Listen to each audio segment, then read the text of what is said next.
বিসমিল্লাহির রহমানির রহিম। আসসালামু আলাইকুম ডিয়ার ভিউয়ার্স, আশা করি সবাই ভালো আছেন, সুস্থ আছেন। আজকে আপনাদের জন্য খুবই মজাদার একটি রেসিপি নিয়ে হাজির হয়েছি।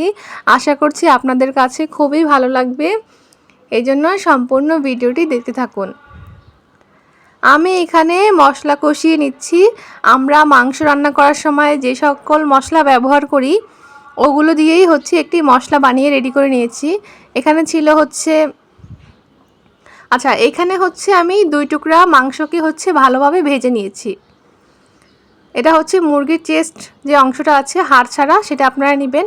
আর মশলাতে দিয়েছি পেঁয়াজ বাটা, সামান্য আদা বাটা, রসুন বাটা আর অন্যান্য যত মশলা আছে সব মশলা একত্রে বেটে নিতে হবে। তারপর এখানে সেগুলো দিয়ে একটি মশলা রেডি করে নিয়েছি। আর এখন আপনারা দেখতে পাচ্ছেন এখানে একটি বলের ভিতরে পানি নিয়েছিলাম এবং তার ভিতরে 1 চামচ পরিমাণ চিনি এবং 1 চামচ পরিমাণ ইস্ট দিয়েছি। এখন এগুলোকে একটু ভালোভাবে নেড়ে নিচ্ছি। এখন এখানে আমি 1 কাপ করে 2 কাপ পরিমাণ ময়দা দিয়ে দিব।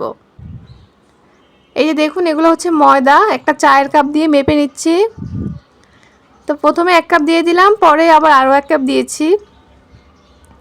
আপনারা যতগুলো রুটি করবেন, আমি এটা দিয়ে রুটি বানাবো, ততগুলো অনুযায়ী আপনারা দিয়ে দিবেন।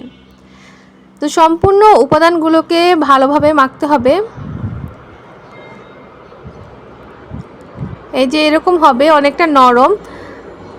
আপনারা কিন্তু সামান্য পরিমাণে তেলও দিয়ে দিবেন। আমি এখানে তেল দেই। ডোটা কিন্তু অবশ্যই অনেক সফট হতে হবে। ইস্ট যদি ভালো পড়ে তাহলে কিন্তু ডোটা অবশ্যই সফট হবে। আর ইস্টটি ভালো কি ভালো না এটা বুঝতে হলে কিন্তু অবশ্যই আমার চ্যানেলে একটি ভিডিও আছে, ওটা দেখে নেবেন। আর আমি একটি পলি ব্যাগে করে 1 ঘন্টার জন্য রেস্টে রেখে দিয়েছিলাম। আপনারা যে কোনো কিছুতেই রেখে দিতে পারেন। আর এটা কিন্তু ইস্ট দেওয়ার ফলে দেখেন একদম নরম এবং তুলতুলে হয়ে যাবে। এটা যত বেশি সফট হবে রুটিটা কিন্তু ততটাই সফট হবে। আর এর উপরে নির্ভর করছে যে খেতে কতটা মজা হয়েছে। তো দেখুন এমন হবে, একদম সফট। এটাকে আর একটু ভালোভাবে মাখিয়ে আমি গোল গোল করে নিব। এরকম একটু মোটা করে নিতে হবে। নর্মাল যে আমরা রুটি খাই ওই রকম না, আপনারা আরেকটু মোটা করে নেবেন। এটা কিন্তু নান রুটির মতন হবে, এই জন্য একটু মোটা করে নিতে হবে। আর এটাকে ভালোভাবে সুন্দর করে বেলে নিতে হবে। বেলার সময় অবশ্যই একটু রাবারের মতন হয়, যে একদিকে বেলতে গেলে আরেক দিকে চলে যায়, এই জন্য একটু সাবধানে আস্তে ধীরে বেলতে হবে। আর এখানে যে মুরগিটা ফার্স্টে দেখিয়েছিলাম ভাজা ভাজা মুরগি, ওটাকে আমি ঝুরা ঝুরা করে নিয়েছি হাত দিয়ে।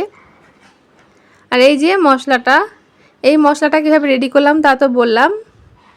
তো মশলাটা কিন্তু খুবই মজা হয়েছে। আর এখানে কিন্তু আমি 1 চামচ পরিমাণ চিনি ব্যবহার করেছিলাম। আর সসটা বাসায় বানানো। এই রেসিপিটাও আমার চ্যানেলে আছে, আপনারা চাইলে দেখে আসতে পারেন। এই উপকরণগুলো দিয়ে কিন্তু আমি এখন এই মাংসটাকে সুন্দর করে মাখিয়ে নিব। আর এই যে পাশে শসা কুচি করে রেখেছি। আর এই যে রুটিগুলো কিন্তু আমার চুলায় সেঁকে নেওয়া শেষ, আপনাদেরকে ওই পাটটা দেখানো হয়নি।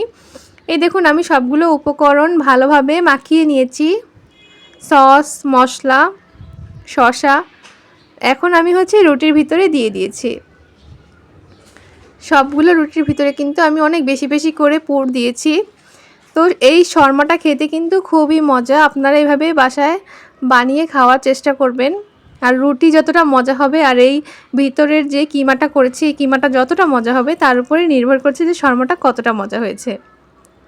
তা আমার ভিডিওটি আপনাদের দেখার জন্য অসংখ্য ধন্যবাদ। ভালো লাগলে অবশ্যই লাইক করবেন, কমেন্ট করবেন। ধন্যবাদ।